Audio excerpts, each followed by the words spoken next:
एक छवि है और छवि रोज बदलती है, क्षण क्षण बदलती है, हर भाव के साथ बदलती है। फेस को इंडेक्स भी बताया है माइंड का, लेकिन जो फेस दिखाता है मैं वही हूं ये जरूरी नहीं है। हर इंसान भीतर से ये जानता है कि उसका सामाजिक सोशल परिचय, व्यक्तिगत पारिवारिक परिचय अलग अलग है और हर स्थिति में उसे कायनात से, प्रकृति से और जीवों से मिलना होता है, डील करना होता है। अब अगर कोई ये कहे कि मैं सबके साथ एक ही जैसा समान व्यवहार करने लगूं, कई बार आध्यात्म में ये दोनों चीजें मिला देते हैं। अब इस हम को जब मैंने आज कहा है तो मैंने सामूहिक बात की है, ये व्यक्तिगत बात नहीं है। ऐसा लगता है कि आध्यात्म में जो इंसान है उसको फिर सभी के साथ डील करते समय एक ही तरह से करना है। दो चीजें डिमार्केशन ठीक से करें और भगवान श्री कृष्ण का जीवन उदाहरण एक बहुत बड़ा इंडिकेटर है। कोई भगवान कृष्ण जैसा ही जीवन जिए ये जरूरी नहीं है। कुछ लोग आइडियल मानते हैं, कुछ लोग नहीं भी मानना चाहते, तो ये उनकी अपनी चॉइस। लेकिन एक इशारा है जिसे हम पकड़ें तो लाभ ले सकते हैं, और वो ये है, आत्म रूपेण समदृष्टा। आत्म रूपेण समदृष्टा और व्यवहार रूपेण यथा योग्य। आत्म रूपेण समदृष्टा, व्यवहार रूपेण यथा योग्य। अगर कोई ये कहे कि मैंने सबको एक ही रूप में देखा है तो ये बहुत अच्छी बात है, लेकिन देखने के बाद प्रकृति से प्रकृति की तरह डील करेगा, सत्ता रूप को प्रधान मानते हुए, ये जानते हुए कि हर एक के अंदर परम शक्ति ही कार्य कर रही है। इसलिए कोई कंफ्यूजन या कोई दुविधा नहीं रहती जब ये सूत्र क्लियर रहे। आत्मरूपेण समदृष्टा, व्यवहार रूपेण, व्यवहार पक्ष संसार का द्योतक है। डे टू डे डीलिंग्स में आप यथा योग्य डील कर सकते हैं, लेकिन उसमें भी आध्यात्म के बेसिक सूत्रों को साथ चलना जरूरी है। कोई कंफ्यूजन नहीं होगी अगर भीतर और बाहर में फर्क नहीं है। अगर भीतर और बाहर में फर्क है तो हर लेवल पर खड़ा होकर चेक करना पड़ेगा, अभी क्या, अभी क्या, अभी क्या, अभी क्या।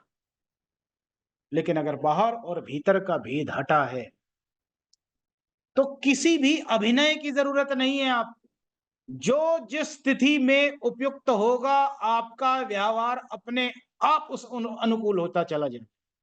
हाँ, प्रेम ठाठे मार रहा है,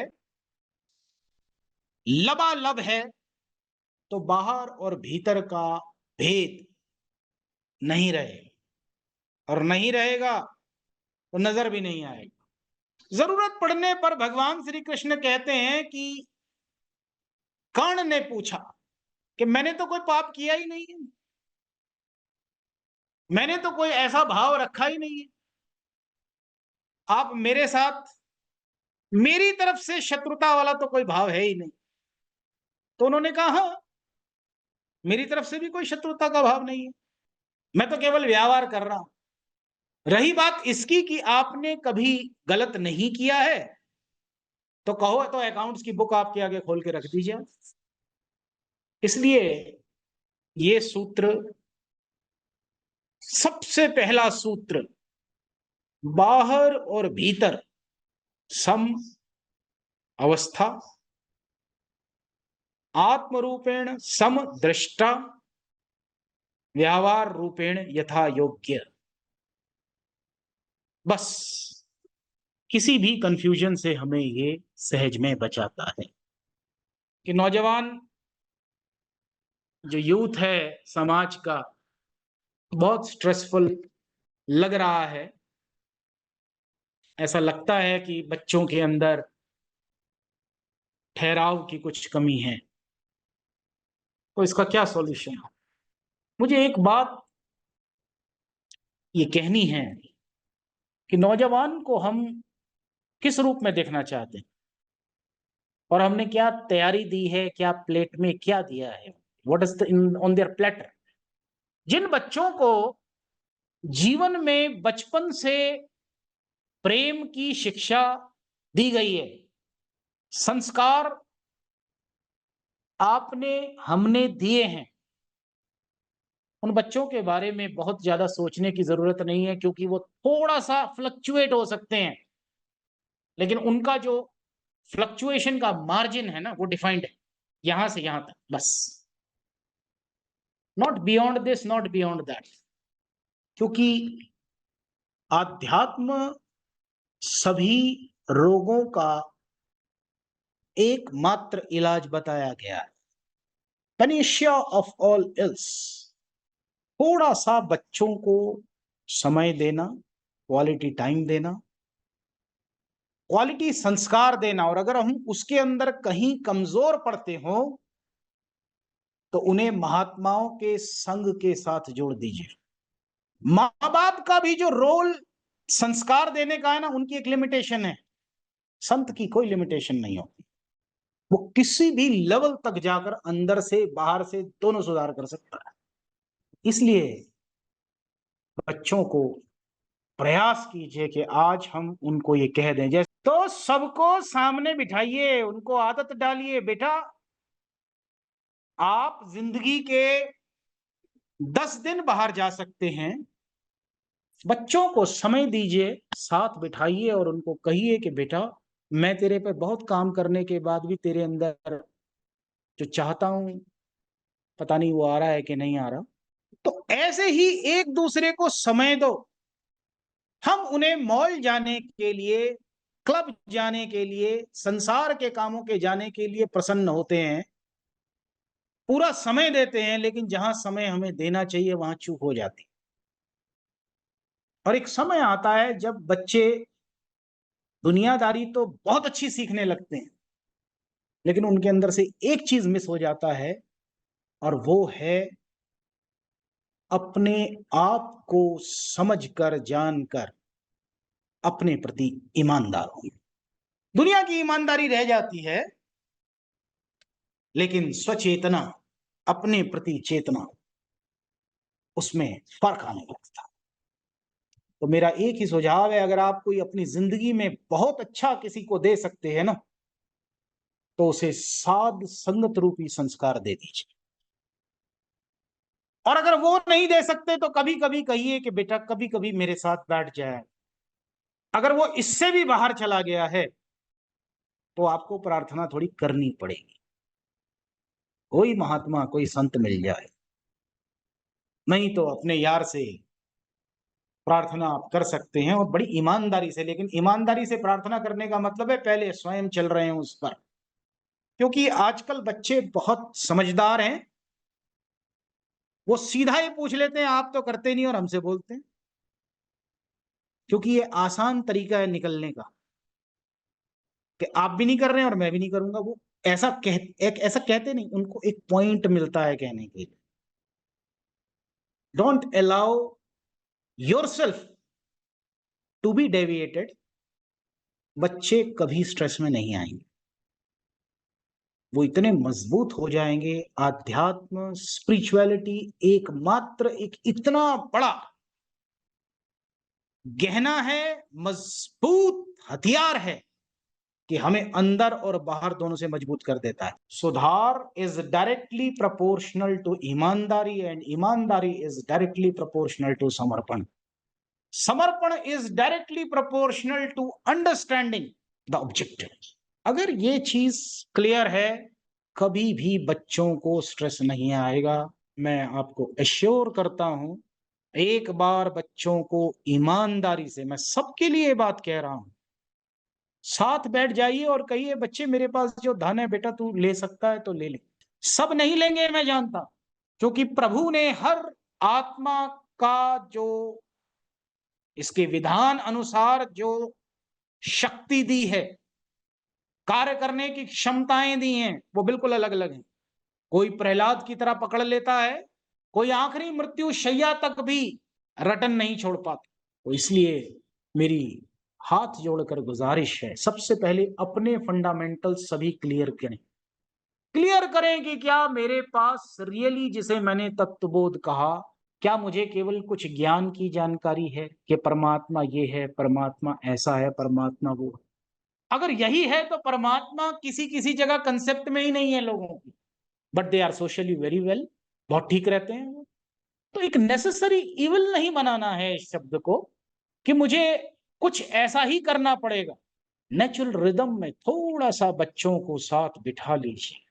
तो आज कुछ भी रहा हो, कोई भी आपकी स्थिति रही हो, कितने ही उतार चढ़ाव आए हों, बट यू विल एप्रिशिएट कि आपकी जड़ बहुत मजबूत है, और उस मजबूत जड़ के चलते आप एक सीमा तक डेविएट हल्का सा इधर से इधर तो हो सकते हैं, बियॉन्ड नहीं जाएंगे कभी भी। ये कट ऑफ है आपका।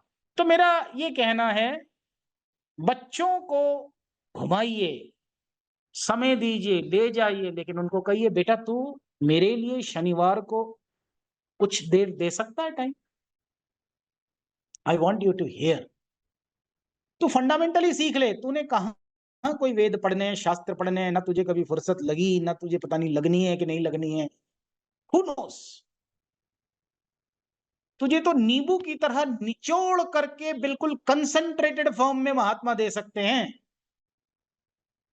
Take it and believe me, तेरा स्ट्रेस क्या होता है तुझे कभी पता ही नहीं लगे। I have applied this in my childhood. इसे देखा है मैंने जिंदगी में। मैं बिना अपनाए कोई बात, कभी कोई स्टेटमेंट नहीं देता हूं। इसलिए आज अगर अपने बच्चों को हम देना ही चाहते हैं तो आप दुनियादारी मत दीजिए, क्योंकि कल इस दुनियादारी से हम स्वयं बाहर हो जाएंगे, क्योंकि उनकी प्रायोरिटी बदल जाएगी, उनका समाज बदल जाएगा, उनका संसार बदल जाएगा, उनके लोग बदल जाएंगे, उनकी प्रायोरिटीज बदल जाएंगी। आज जो मैं लग लग के उनके पीछे काम कर रहा हूं कि अगर मेरा बच्चा है तो मैं उसको पूरा समय दे दूं, उसकी प्रायोरिटी में रहूंगा ही नहीं, then where will you go? कहां जाएंगे आप? इसलिए आज वो बीज डालिए जिसके फल अच्छे होंगे। आज वो बीज डाल दीजिए जिनके अंदर शोभायमान होगा। ये होगा महात्मा। मैं आज जो बात आपसे कह रहा हूं ना, ये निज अनुभव में कहूं खगेशा वाली बात है। No stress will come at all. अगर कहीं कोई झलका हल्के से भी बारीक से साइड में निकल गया ना, वो निकल जाएगा। आप बालक को सेवा में लगा दीजिए, बेटा महात्माओं की सेवा करो। हुक्म क्या किया है उन्होंने, मैं बताता हूं आप। हमारे घर संत आते थे, मेरी माँ और पिताजी ने ये कहना, अरे अच्छा तेरा कल एग्जाम है, चल महात्माओं के पांव दबाना शुरू कर दे। उनके यार हद है, मतलब मैं पढ़ने जाऊं कि ये करने जाऊं? अच्छा तेरा पेपर क्लियर नहीं हुआ ना, कोई बात नहीं, चल सर दबा दे महात्माओं। समझ ही नहीं आई यार कौन सी बात कर रहे हैं। आज समझ में आती है। उन्होंने मन पर जीत करना सिखा दिया। मन के जीते जीत है, मन के हारे हार। लेकिन मन को जिताने के लिए मन सब्जेक्ट पर लेक्चर नहीं दिया, जो आत्म तत्व है उसको श्रेष्ठ साबित कर दिया। घोड़े को घोड़ा रहने दिया, रथ को रथ में रहने की बात की, अपने आप मजबूती आ गई। तो इसलिए अगर हम अपने बच्चों को आज ये संस्कार दे सकें, क्या आपने 8 से 9 अपने बच्चों को कहा कि बेटा तुझे साथ बैठना चाहिए, मैं भी बैठूं, तू भी बैठ, और अपना डिवाइस खोल के, कैमरा खोल के बैठ, सेवा कर साथ में। मैं केवल एक बात नहीं कह रहा, एक उदाहरण दे रहा हूं। आप please do that and see the change. बदलाव ना आए तो ये बैठा हूं मैं सामने, डेट नोट कर लो, टाइम नोट कर लो, सिग्नेचर ले लो, और उसके बाद ये कहो कि आपने कहा था लेकिन मेरे बेटे के बच्चे के अंदर कोई परिवर्तन नहीं आया। 100% आएगा। उसका समर्पण ये कराएगा, उसका समर्पण उसके भीतर का बदलाव दे देगा। एंड दैट वे आप फ्री होते चले जाएंगे। कोई जरूरी है हमने 10 काम की स्ट्रेस लेकर काम करना है? आपके पीछे आपके काम सहज होते चले जाएं, आपको करना ही ना पड़े। अगर ऐसी अवस्था हो जाए तो और क्या चाहिए आप।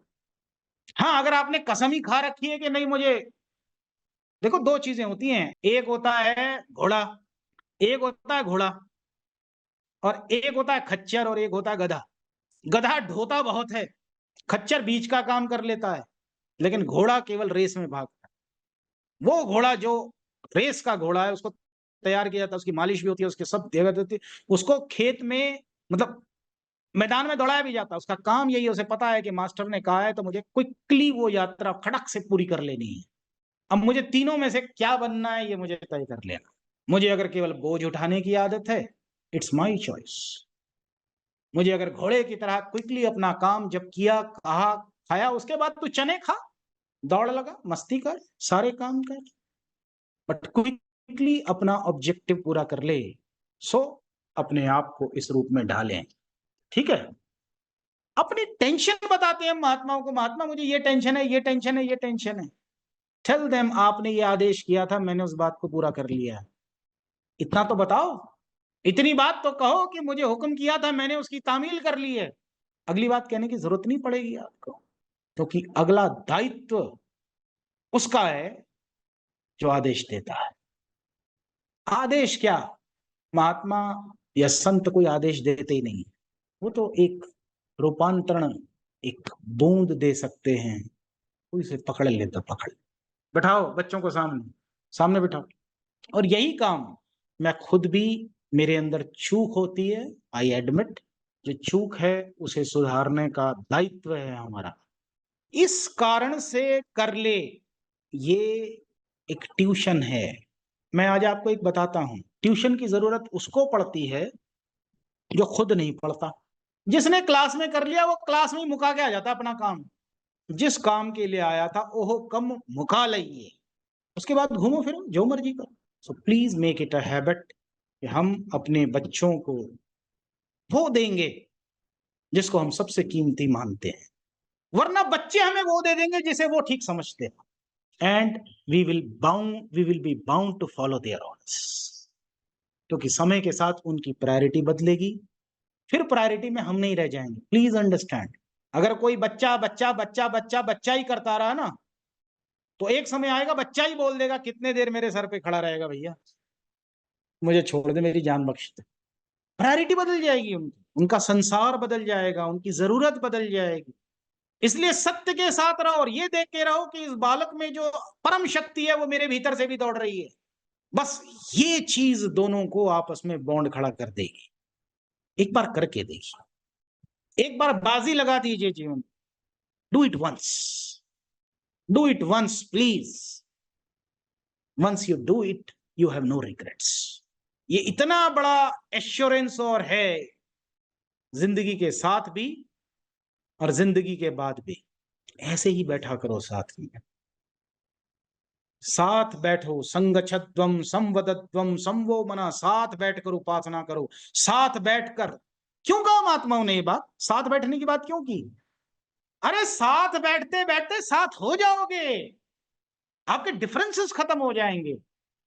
दे विल रियलाइज, जिस दिन ये रियलाइज कर लिया ना कि मेरा मोटिव, मेरा लक्ष्य कुछ और है और मैंने उसे प्राप्त करना है, मैंने सत्य पर बने रहना है, आपकी दुविधा खत्म है। उसके बाद से आपको काम नहीं करना उनके ऊपर, आपको स्वयं नजर आने लगेगा ये काम हो रहा है।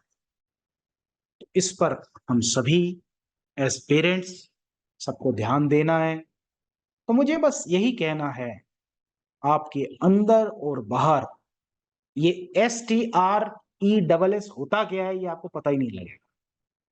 Never in your life, never ever in your life आप मोर कंपिटेंट होंगे, स्ट्रेस में नहीं। देखो स्ट्रेस के साथ मैं आपको कारण बताता हूं क्यों स्ट्रेस नहीं होगी। I am giving a scientific reply on it. देखो विज्ञान में एक शब्द है स्ट्रेस और एक शब्द है स्ट्रेन। आप चेक करना, one is stress and one is strain. Her material में, हर ऑब्जेक्ट में जब भी स्ट्रेस दिया जाता है, जब भी दबाव दिया जाता है, प्रेशर दिया जाता है, यानी फोर्स पर यूनिट एरिया डाला जाता है, हम एक ही जगह पर फोर्स डालते हैं तो वहां दबाव होता है, और उस दबाव के कारण उस मटेरियल के अंदर थोड़ी सी जो लचीलापन है उसके कारण वो थोड़ा सा बदलाव उसके अंदर इंटरनल, जैसे रबर है, रबर को आप खींचे, रबर दिखने में ऐसा, आप अगर स्ट्रेस डालेंगे थोड़ा सा तो ऐसे इलास्टिसिटी है, बढ़ जाएगा।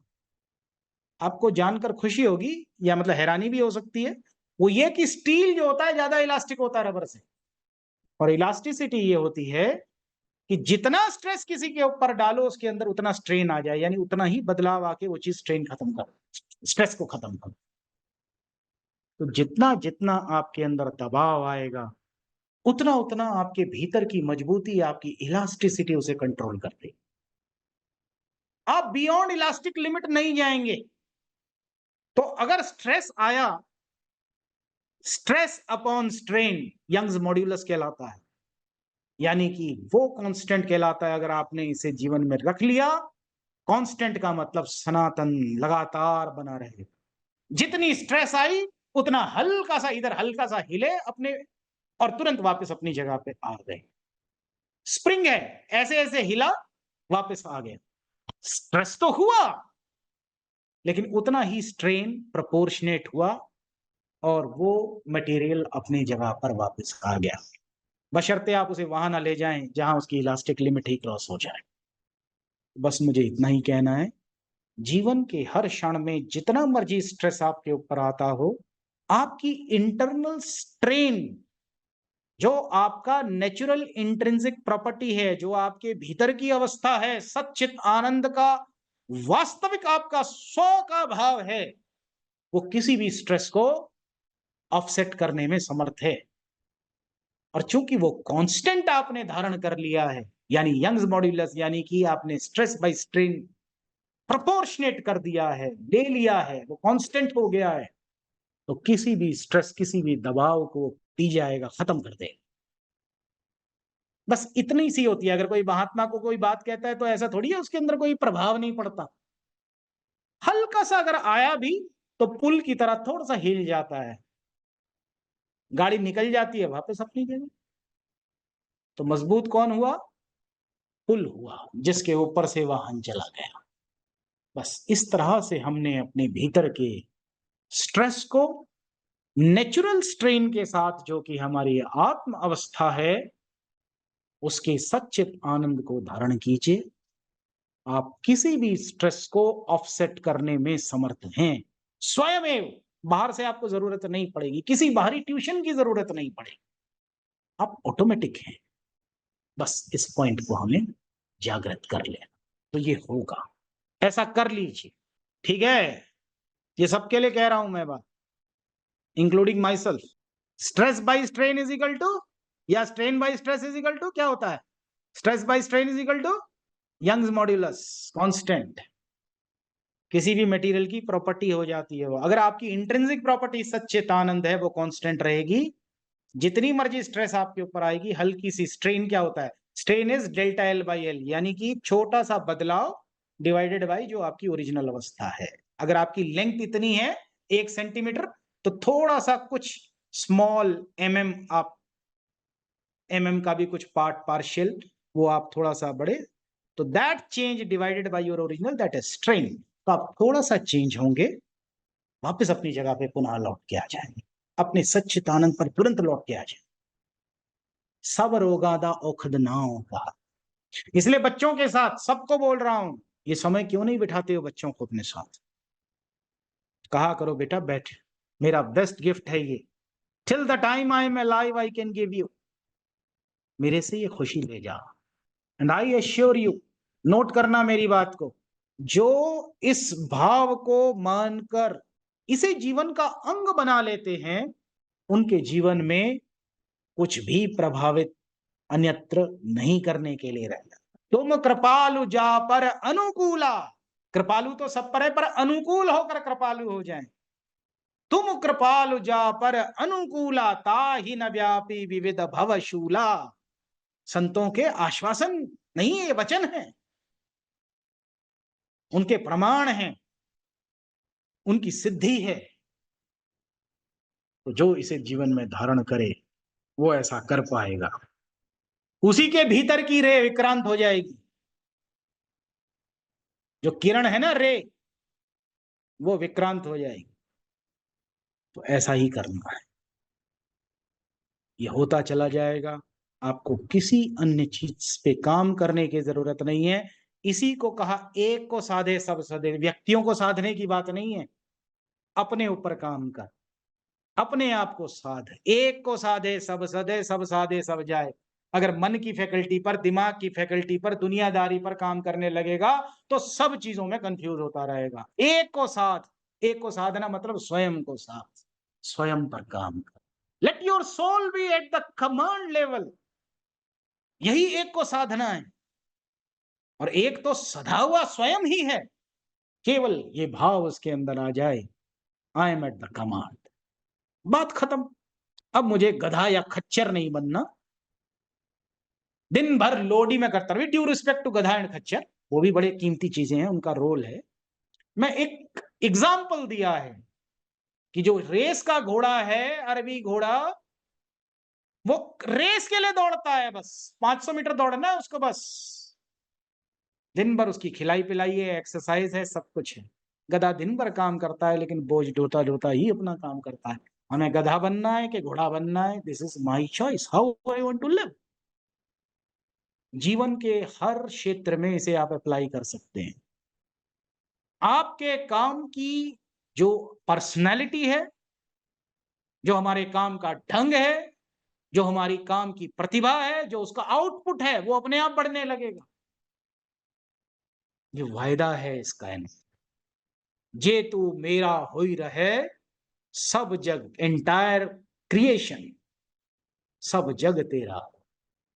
तो इसकी थोड़ी मान कर देखें और इसका लाभ लेकर फिर बताएं कि मैंने क्या लिया है। ये होगा, it will have its own effect, it has its own ripples. तो जैसे थे तैसे भय, अब कुछ कहा न जाए, संत कबीर की बात।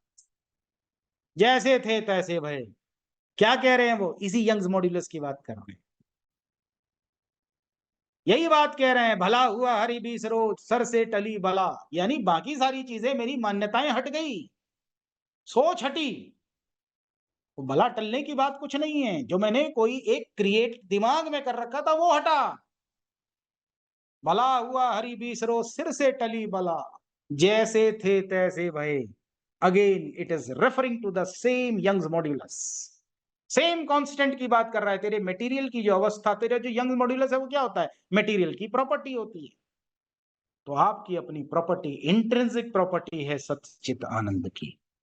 जहां ये स्ट्रांग हुई, किसी भी स्ट्रेस के प्रोपोर्शनेट स्ट्रेन आपके अंदर नेचुरल होगा, वापस आ जाएंगे, और जितनी अच्छी इलास्टिसिटी उतनी जल्दी ये चीज प्राप्त करते चलेगा। इलास्टिसिटी बढ़ेगी, it will be an all round development, पूरे तरीके से इसका लाभ होने वाला है। इसको सभी लाभ ले सकते हैं। थैंक यू वेरी मच जिन्होंने अपने बच्चों को आज बुलाकर साथ में बिठा लिया। ऐसा किया कीजिए अगर आप कर सकते हैं, अगर बच्चे आपकी बात मानते हैं। अगर नहीं मानते हैं तो आप ईश्वर से प्रार्थना करो कि शायद मैंने भी ऐसे ही कुछ किया होगा कि आज नहीं मान रहे हैं। कोई बात नहीं, आज नहीं मानते। देखो, आज मेरी बात एक नोट करना, नोट करना इस बात को।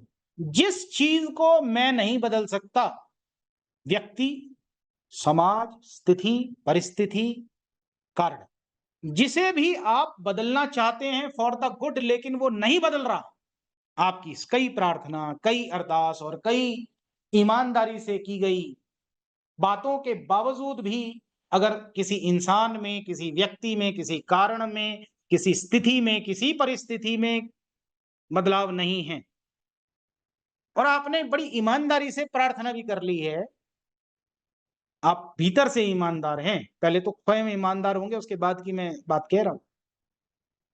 तो जिसे आप स्वयं नहीं बदल सकते, उसे समय बदलेगा। Time will change that. उसे समय बदल देगा। जिसे आप नहीं बदल सकते उसे समय बदलेगा। तो मेरा इतना ही कहना है, जिसे आप नहीं बदल सकते हैं उसे समय बदलेगा। अगर आपकी प्रार्थना के बावजूद भी वो नहीं बदल रहा है तो समय उसे बदलेगा, क्योंकि आपकी प्रार्थना व्यर्थ नहीं जाती, यूनिवर्स में रहती है वो। Time will change that. लेकिन अगर समय भी उसे नहीं बदल पाया, अगर समय भी उसे नहीं बदल पाया, तो परम शक्ति ब्रह्म उसे बदलेगी। लेकिन इसके बदलने का एक ढंग है। पता है वो क्या है? बताऊं आपको क्या है? जिसे मैं नहीं बदल सकता उसे प्रार्थना बदलती है, प्रार्थना नहीं बदले तो समय बदलेगा, अगर समय भी ना बदले तो समय का मालिक बदलेगा। लेकिन ये कैसे बदलता है? फिर ये मुझे ही बदल देगा। जो आपका ओपिनियन है, जो आपकी समझ है, उसी को बदल देगा। जो आपकी विचारधारा है, जो आपका प्रवाह है, उसी को बदल देगा। You will change your self. भाई समस्या तो तब है जब मुझे सामने वाला कुछ नजर आ रहा हो। जब मैं ही बदल गया, मेरी लोकेशन चेंज हो गई, तो बात खत्म हो गई ना। आपका जीपीएस चेंज कर दिया, इससे खत्म हो गई। भाई आपको नजर आ रहा है कि सामने एक पत्थर है, एक पहाड़ है, मैं आगे कहां जाऊं? अब पहाड़ तो बदलना नहीं, मान लो विस्फोट नहीं करने का मन है, तो इसने उठाकर आपको किसी दूसरी जगह रख दिया, आपका जीपीएस लोकेशन ही चेंज हो गई, पहाड़ रहा ही नहीं आपके सामने। That's all. सो जिसे मैं नहीं बदल सकता उसे प्रार्थना, जिसे प्रार्थना ना बदल सके उसे समय बदलता है, और समय जिसे नहीं बदल सकता फिर समय का मालिक उसे बदलता है। आपकी प्रार्थना व्यर्थ नहीं जाती है, बशर्ते उसमें ईमानदारी है। कुछ भी करके देख लेना, वो बदल। लेकिन फिर इसके बदलने का ढंग ये है कि मुझे बदल देगा, मेरे सोचने का ढंग बदल देगा, मेरी अपनी लेवल बदल देगा। तो जो आज मेरी समझ से समस्या थी, वो समस्या दिखेगी ही नहीं, क्योंकि मेरी अपनी लेवल विकसित हो गई, उस लेवल में ही चेंज आ गया। So problem is no more problem now, this is how things change. बस यही बदलाव आता है महात्मा। उसके लिए हिमालय नहीं बदलता, हिमालय नहीं टूटता, वो खुद ही बदल जाता है, बात खत्म। तो हिमालय आपसे बड़ा थोड़ी है। तो दिस इज हाउ चेंज। बस मुझे ये कहना है महात्मा, भीतर बाहर की ईमानदारी, बाहर भीतर जिसने एक किया है उसको कोई समस्या नहीं। अगर आप नहीं बदल पा रहे हैं, समय बदल देगा। अगर समय भी ना बदल पाए तो समय का मालिक बदलेगा। और इसके बदलने का ये ढंग बहुत प्रोमिनेंट मैंने देखा है कि आपको ही बदल गया।